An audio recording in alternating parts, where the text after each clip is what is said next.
ಇಬ್ರದ್ದು ನಮ್ಮ ತಂದೆ ನಾವು GT ಮಾಲ್ಗೆ ಸಿನಿಮಾ ನೋಡಕ್ ಬಂದಿದ್ವಿ. 6 ಗಂಟೆಗೆ ಬಂದಿದ್ದೀವಿ. ಇಲ್ಲಿ ಸೆಕ್ಯೂರಿಟಿ ಹೇಳ್ತಾರೆ ಇವರು ಪಂಚೆ ಹಾಕೊಂಡವ್ರೆ ನಾವು ಅಲೋ ಮಾಡಲ್ಲ ಅಂತ. ಪಂಚೆ ತೋರಿಸ್ರು. ಪಂಚೆ ಹಾಕೊಂಡಿರೋರ್ನ ಅಲೋ ಮಾಡಿಲ್ಲ ಅಂದ್ರೆ ಇವ್ರು ನಾವು ಹೆಂಗೆ ಕರ್ಕೊಂಡು ಹೋಗೋದು ಮಾಲ್ ಒಳಗಡೆ? ಅಲ್ಲೇ ಸೆಕ್ಯೂರಿಟಿ ಕೇಳಿದ್ರೆ ಅವನ ಹೇಳ್ತಾನೆ ಇಲ್ಲ ಸರ್ ನಮ್ಗೆ ಅಲೋ ಮಾಡಲ್ಲ, ನಮಗೆ ರೂಲ್ಸ್ ಇದೆ, ರೂಲ್ಸ್ ಅವ್ರು ನೀವು ಹೋಗಿ ಕೇಳ್ಕೊಳ್ಳಿ ಅಂತ. ನಾವು ರಿಕ್ವೆಸ್ಟ್ ಮಾಡ್ಕೊಂಡ್ರು ಬಿಟ್ಟಿಲ್ಲ ಅವನು. ಮೀಡಿಯಾದವ್ರು ಅಂತಂದ್ರೆ ನೀವೇನು ರೈತರು ಅಲ್ಲಿ ಮಾತಾಡ್ಕೊಳ್ಳಿ ಅಂತ ನಾವು. ಈಗ ಎಷ್ಟು ಗಂಟೆ ಬಂದಿದ್ದೀವಿ? ನಾನು 6 ಗಂಟೆಗೆ ಬಂದಿದ್ದು. 6 ಗಂಟೆಗೆ ಬಂದಿದ್ದು 6 ನೀವು ಒಳಗಡೆ ಹೋಗ್ತಾ ಇದ್ದೆ ಬಿಟ್ಟಿಲ್ಲ. ಇಲ್ಲಿ ಮೇನ್ ಗೇಟ್ ಅವ್ರು ಕೇಳಿದ್ದು ನಮಗೆ ಅಲೋ ಇಲ್ಲ ಸರ್, ನಾವು ಅಲೋ ಮಾಡೋಕ್ಕಾಗಲ್ಲ, ಅಲ್ಲಿ ಸೂಪರ್ವೈಸರ್ ಕೇಳಿ ಅಂತ. ಅಲ್ಲಿ ಸೂಪರ್ವೈಸರ್ ಕೇಳಿದ್ರೆ ಇಲ್ಲ ಸರ್ ನಾವು ಅಲೋ ಮಾಡಲ್ಲ, ಯಾವುದೇ ಕಾರಣಕ್ಕೂ ಅಲೋ ಮಾಡಲ್ಲ, ಅವ್ರನ್ನ ಪಂಚೆ ಹಾಕೊಂಡ್ರೆ ಅಲೋ ಮಾಡಲ್ಲ ಅಂತಂದ್ರೆ ಹೇಳಿದ್ರು. ಬಟ್ ಪಂಚೆ ಹಾಕೊಂಡ್ರೆ ಅಲೋ ಮಾಡಲ್ಲ, ಪಂಚೆ ಹಾಕೊಂಡ್ರೆ ಅಲೋ ಮಾಡಲ್ಲ ಅಂತ. ಸರ್ ಹೇಳಿ ಸರ್, ನೀವು ಏನಾಯ್ತು ಸರ್? ಬಂದ್ರಲ್ಲ ಮಾಲಿಗೆ ಪಂಚೆ ಹಾಕ್ಯಂಬಂದ್ರೆ ಒಳಗೆ ಬಿಡಂಗಿಲ್ಲ ಅಂತಂದು ಅಂದ್ರೆ ಪ್ಯಾಟ್ ಹಾಕ್ಯಂಬರ್ಬೇಕು,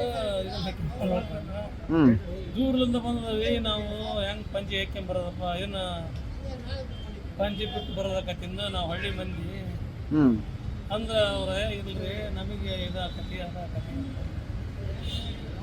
ಯಾವ್ದಣ್ಣ ಮಾಲ್ ಇದು? GT mall. GT mall Masti road ಅಂತಾನೆ ಹೇಳಿ. GT ಮಾಲ್ ಮಾಡ್ತಿರೋದು ಅಲ್ಲ. ನಮಗೆ ನಮ್ಮ ತಂದೆ ತಾಯಿನ ಮಾಲಲ್ಲಿ ಕರ್ಕೊಂಬಂದು ಸಿನಿಮಾ ನೋಡ್ಬೇಕಂತ ಆಸೆ ಇರುತ್ತೆ, ಮಾಲ್ ತೋರಿಸ್ಬೇಕಂತ ಆಸೆ ಇರುತ್ತೆ. ಇವರು ಪಂಚೆಯಲ್ಲಿ ಅಲೋ ಮಾಡಿಲ್ಲ ಅಂದ್ರೆ ಅವ್ರಿಗೆ ಹೆಂಗೆ ಈಗ ಪ್ಯಾಂಟ್ ಹಾಕ್ಸ್ಕೊಂಡು ಕರ್ಕೊಂಬರಕ್ಕಾಗುತ್ತಾ? ಸರಿ, ಅವ್ರೇನಾರು ಮಾತಾಡಿರೋದು ಪ್ರೂಫ್ ಏನಾರು ಇದೆಯಣ್ಣ? ಅದು ಅವ್ರ ಸೆಕ್ಯೂರಿಟಿ ಯಾರು ಮಾತಾಡಿರೋದು? ಅವ್ನು ಸೆಕ್ಯೂರಿಟಿ ಸೂಪರ್ವೈಸರ್ ಮಾತಾಡಿರೋದೈತೆ, ಅವ್ನು ಕರೆಕ್ಟಾಗಿ ಮಾತಾಡ್ತಾ ಇಲ್ಲ. ನಾನು ಹೇಳಲ್ಲ, ನಾನು ಯಾಕೆ ಹೇಳಿ ಅಂತ. ವಿಡಿಯೋ ಆಯ್ತಾ ಏನಾದ್ರು? ವಿಡಿಯೋ ಐತೆ, ಅವ್ನು ಕರೆಕ್ಟಾಗಿ ಹೇಳಿಲ್ಲ, ಇದರಲ್ಲೇ ಹೇಳೋದು ಬಿಡಲ್ಲ ಅಂತ ಹೇಳಿ. ಹಾಂ.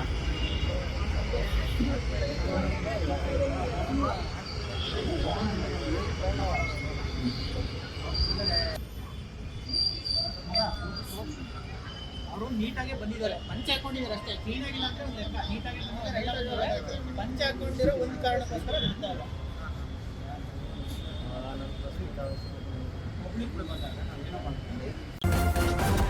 ನ್ಯೂಸ್ ಫಸ್ಟ್ ನಿರ್ಭೀತಿಯಿಂದ ನಿಮ್ಮ ಪರವಾಗಿ.